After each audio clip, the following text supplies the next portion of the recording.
अनंत काल से मनुष्य की एक ही आकांक्षा रही है, दुखों से मुक्ति कैसे मिले, सुखों की प्राप्ति कैसे हो।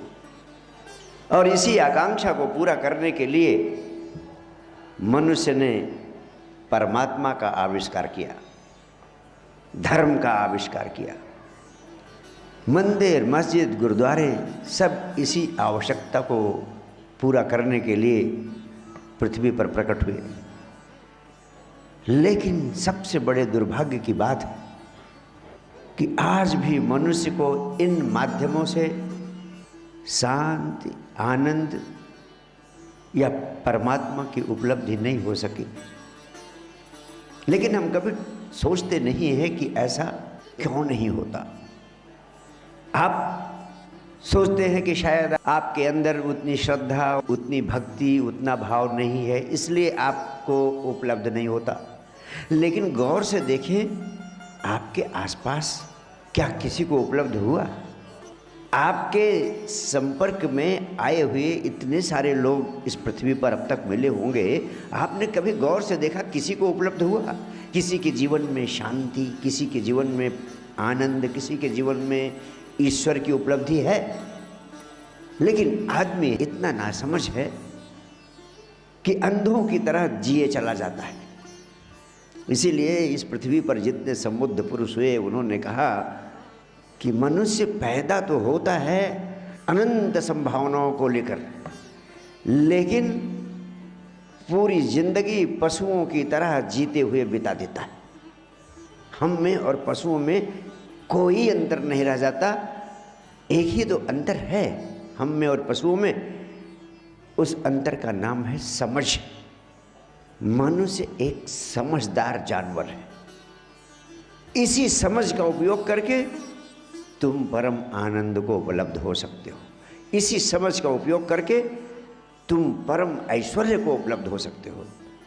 इसी समझ का उपयोग करके तुम भौतिक जगत की बड़ी से बड़ी आर्थिक समृद्धि की ऊंचाइयों को भी प्राप्त कर सकते हो। लेकिन समझ के अभाव में तुम पशुओं की तरह नासमझी का जीवन जीते चले जाते हो।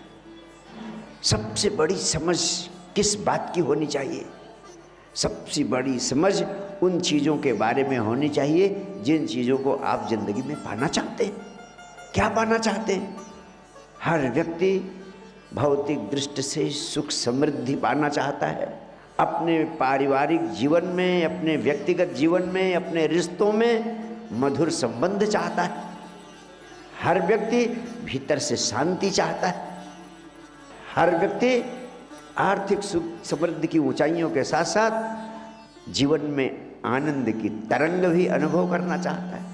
लेकिन कभी गंभीरता से मनुष्य सोचता नहीं है कि ये चीज़ें हमें कैसे मिल जाएंगी। धन से लेकर ध्यान तक, यानी पदार्थ से लेकर परमात्मा तक हमें मनचाही चीज़ें कैसे मिल जाएंगी, कभी आप गंभीरता से सोचते नहीं।